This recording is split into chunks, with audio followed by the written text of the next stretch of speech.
Mga kapuso, alerto dapat tayo kapag may dalang mamahaling gamit gaya ng laptop at cellphone. Sa Quezon City, natangay ang mga gadget ng isang babae habang tumatawid siya sa footbridge. Nakatutok si Cesar Apolinario, exclusive.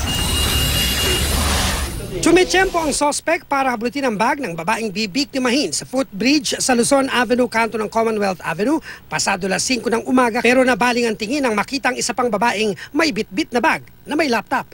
Sinundan at nang marating ang kabilang dulo ng footbridge at saka hinablot ang bag.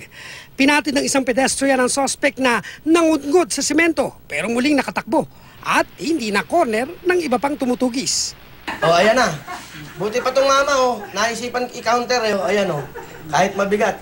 Kayang-kayang. Dapat yun, pagtakbo nung nakita na nila agad, naging mabilis yung isip nila, medyo naghiwa-hiwalay sila para masakotin nila yung... Ma-corner. Oo. Hindi na naabutan ng sospek na pagkatawid ng highway ay sumakay ng jeep patandansora, tangay ang isang laptop, cellphone at mahalagang gamit at cash. Ipinakita namin sa mga nagtitinda sa lugar ang itsura ng sospek. Namumukhaan nyo ba yan? Hindi yan yung nag-i-snatch dito lagi. Iba yan? Ibang pa yan? Iba pa? May isa pang nangi-snatch. Bago lang po yan. Bago lang. Walang blatter na naitala ang Batasan Police Station 6 na nakakasakop sa lugar. Pag nag-report po kasi, automatic sir, yung record gagawa natin. Tatanungin ng mga pulis ang mga nasa lugar nang mangyari ang snatching.